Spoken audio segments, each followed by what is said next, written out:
ማድሪድ ከሲቲ ሮድሪ ለማስፈረም መቃረቡን ተከትሎ እንግዲህ ዩናይትዶች ቱዋሜኒን ለማስፈረም እድል እንዳገኙ እንግዲህ በሰዓት ላይ እየተዘገበ ይገኛል። ማድሪዶች የትኛውንም ቱዋሜኒን ብለው ለሚመጡ ጥያቄዎች ለመቀበል ዝግጁ እንደሆኑ ነው በሰዓት ላይ እየተዘገበ የሚገኘው። ዩናይትዶችም ከየትኛውም ተጫዋች ቅድሚያ የሚሰጡት ቱዋሜኒን እንደሆነ ግልጽ ነው።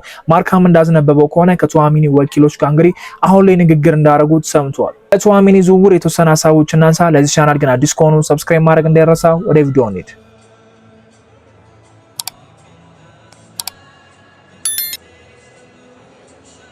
ዩናይትዶች ቶፕ ታርጌታቸው ከነበሩ ተጫዋቾች መሃል እንግዲህ አንደኛው ቱዋሜኒ ነው። ቶናሊ ነበረ፣ አንደርሰን ነበረ፣ ቱዋሜኒ ነበርና ዩናይትድ ቶፕ የሚባሉ ታርጌቶችን በሙላ አጥቷል ስንል ነበር። ምክንያቱም ቶናሊ ወደ ቶተናም አመርቷል፣ አንደርሰን ወደ ሲቲ ማምራት ችሏልና የቱዋሜኒን ጉዳይ ደግሞ ማድሪዶች እስከ 2031 ለማስፈረም ከተጫዋቹ ጋር ተስማምቶ ነበር። የዓለም ዋንጫ ላይ በሚካሄድበት አጋጣሚ ነበር የተስማሙትና ያውል አልተፈረመም ነበር። ልክ ኤደርሰን ዩናይትድ ሄድ ዊጎ ተብሎ የሜዲካል ወድቆ ዩናይትዶች እንደታውታል አይደለ?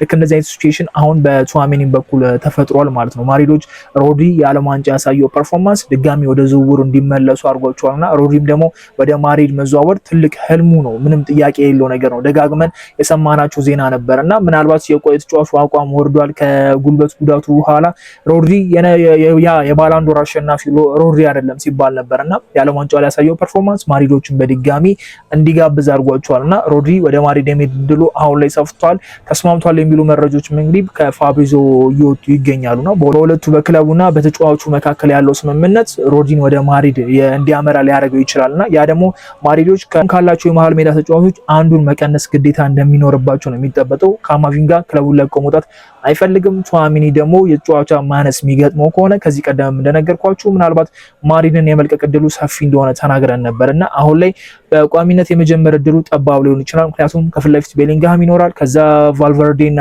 ሮድሪ ሊጣመሩ ይችላሉና ቱዋሜኒ ከቤንች ተነስቶ መጫወትን አይፈልግም፣ በቋሚነት መጫወት ይፈልጋልና ዩናይትድ ደግሞ በቋሚነት ቦታ ሊሰጠው እንደሚችሉ በጣም ግልጽ ነው። ዩናይትዶች ቻምፒየንስ ሊግ ልምድ ያለው በትልቅ ክለቦች መጫወትን የለመደ የትላልቅ ጌሞች ተጫዋችን ይፈልጋሉና ቱዋሜኒ ደግሞ ትክክለኛ የካስሜሮ ተተኪ ነው ብለን ደጋግመን ስናነሳው የነበረ ሀሳብ ነውና አሁን ላይ እድል የሌለው ዝውውር የሚመስለው ነገር እድል መጥቶለታል ብዬ አስባለሁ። ዩናይትዶች የትኛውንም ቀዳዳ ይፈልጋሉ ቱዋሜኒን ለማስፈረም ስንል ከመጀመሪያው ከቱዋሜኒ ጋር ስንያዝ ጀምሮ እንግዲህ ስሙን ስናነሳ ነበርና አሁን ያ እድል መጥቶላቸዋል። ቱዋሜኒን የማስፈረም እድል አሁን ቀርቦላቸዋል። ማድሪድ የትኛውንም ጥያቄ ለመቀበል ዝግጁ እንደሆነ ነው የተነገረ የሚገኘውና ሮድሪ ወደ ማድሪድ ሂርቢጎ ሲባል የቱዋሜኒ ጉዳይና የዩናይትድም አብሮ እንደሚነሳ ነው የሚጠበቀው። ገና ዝውውሩ ሳይፈጸም እና የተወሰነ ስምምነት ሲነሳም እንግዲህ ሮድሪ ወደ ማድሪድ የሚያመራ ከሆነ ቱዋሜኒ ወደ ዩናይትድ የሚሉ ዜናዎች በደንብ በርከት ብሎ እየወጡ ይገኛሉና ዩናይትዶች እንደ ህልም የሚመለከቱትና የካስሜሮ ትክክለኛ ተተኪ ብለው የሚያስቡትን ቱዋሜኒ ለማግኘት አሁን ላይ የተቃረቡ ይመስላል። ከየትኛውም ተጫዋች ቅድሚያ ነው የሚሰጡት። ምንም ማኒዮ ኩኔ ጥያቄ የሌለው ነገር ነው። ባሊባም ቢባል አሌክስ ስኮትም ቢባል ከነዚህ ሶስት ተጫዋቾች በላይ ለቱዋሜኒ ቅድሚያ እንደሚሰጡት በጣም ግልጽ ነውና ቶፕ ላይ ያስቀመጡት ታርጌታቸው ነው። ምናልባትም የመጀመሪያ ቶፕ ታርጌታቸውን የሚያገኙበት እድል ተፈጥሮላቸዋል ብዬ አስባለሁና ቱዋሜኒን ለማስፈረም ዩናይትዶች ምን መስዋዕትነት ሊያደርጉ ይችላሉ የሚለው ነገር ሌላኛው ጉዳይ ነው። ምክንያቱም ዩናይትድ የመሃል ሜዳውን ጉዳይ ከጨረሰ በኋላ ለቤንጃሚን ሴስኮ አጋዥ የሚሆን 9 ቁጥር ይፈልጋሉ። በዝርክዚ አይተማመኑም። እኛም ዝርክዚ ላይ ያለን ተስፋ በጣም ጠባብ ነው። ሴስኮም ደግሞ የተወሰነ ጉዳትም ስላለበት ትክክለኛ ተፎካካሪ ይፈልጋሉና 9 ቁጥር ማስፈረም ይፈልጋሉ። ፕላስ ደግሞ የግራ ተመላላሽ የሉክሾ አጋዥ አንድ የግራ መስመር ተከላካይ ይፈልጋሉና እነዚህ ሁለት ቦታዎች ከቨር ለማድረግ ሲሉ ከፍተኛ ወጪ ማውጣት አይፈልጉም በአንድ ተጫዋች ላይና ነገር ግን የቱዋሜኒ ዝውውር የሚሳካ ከሆነና ዩናይትዶች ከፍተኛ ወጪ የሚያወጡ ከሆነ አጥቂ ላናስፈረም የምንችልበት አጋጣሚ አለ። ያንን ቦታ ከቨር ሊያደርግልን የሚችሉ ተጫዋቾች አሉ። በፎርስ ናይን መጫወት እንችላለን። እምቦሞ እዛ ቦታ እንደሚጫወት አሳይቶናል።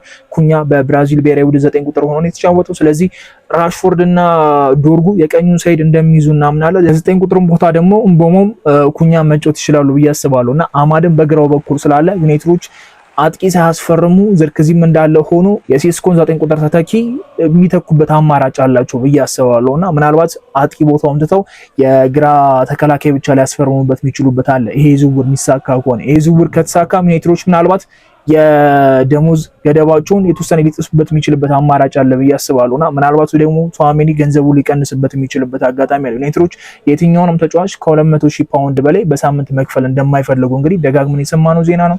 የነኩኛ የነሲስኮ ብራያን ምቤሞ አዳዲስ ፈራሚዎቻችንም ደሞዛቸው ያስታውቃልና ከ200,000 በታች ነው ለየትኛውም ተጫዋች ደሞዝ የሚያቀርቡት። የራሽፎርድ ደሞዝ የነበረ ስለሆነ ምንም ማድረግ የማይችሉት ነገር ነውና የራሽፎርድ ደሞዝ ብቻ ነው ከፍተኛና የተጋነነ ሆኖ የሚቀጥለው።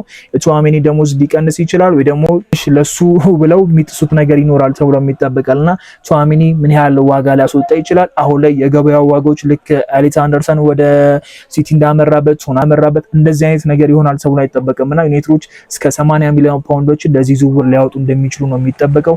ማድሪድ ይሄን ያህል የተጋነነ ዋጋ ተጫዋቹ ላይ አይለጥፍበትም። ተጫዋቹን ለመሸጥ ፍላጎት ሊያሳይም እንደሚችል ነው እየተነገረ የሚገኘውና ምናልባት ኤኔሶች መታገሳቸውና ሶስተኛ ሚድፊልደራቸውን ቶሎ ውሳኔ ያለመወሰኑ ለቹዋሜኒ ወደ ዩናይትድ እንዲመጣ ሊያደርገው ይችላልና ምንም ጥያቄ የለውም። ቶፕ ተጫዋች ነው። ምንም ቶፕ ፐርፎርም ያደርጋል አያደርግም ምንም ጥያቄ የምናነሳበት ተጫዋች አይደለም። ምናልባት ሊጉ አዲስ ስለሆነ ያ ጥያቄ ሊያነሳ ይችላል እንጂ በፈረንሳይ ብሔራዊ ቡድን አይተነዋል። በማሪ ቤት ያሳካቸውን ስኬት አይተነዋል። ማሪድም ለካስሜሮ ተተኪ ብለው ያመጡት ተጫዋች ቹዋሜኒ እንደሆነ እናውቃለንና አሁን ደግሞ ዩናይትድም በተመሳሳይ መልኩ የካስሜሮ ተተኪ ቹዋሜኒን አርጎ ሊያመጣ እንደሆነ የተሰማ የሚገኘው። ስለዚህ ካለው እድሜ አንፃር የገበያውን ዋጋ እንዳይሎች የተጋነነም አይደለም። ትክክለኛ የካስሜሮ ተተኪ የሚሆን ተጫዋች ይመስላል ካለው ሻምፒዮንስ ሊግ ልምድም አንፃር እና ከመሃል ሜዳው ካስፈረምናቸው ሁለት ተጫዋቾች ከሳንቶስም ሆነ ከቴሌማንስ በተሻለ ፕሮፋይልም አለው በተሻለ ልምድም አለውና ትላልቅ ዋንጫዎችን ማሸነፍ የለመደ ትልቅ ቲም ውስጥም የነበረ ተጫዋች ስለሆነ ለዩናይትድ የሚመጥን ተጫዋች ነው። በድፍረት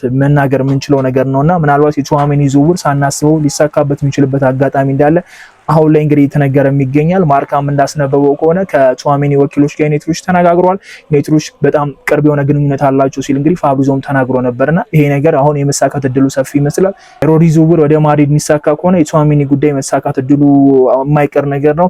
የሮዲ ወደ ማድሪድ የሚሄድ ጉዳይ አብሮ ሲነሳ የቹዋሜኒ ጉዳይ ከማንቸስተር ጋር መነሳቱ የማይቀር ነገር ነው። እሱን ደጋግመን የምንሰማው ነገር ነው።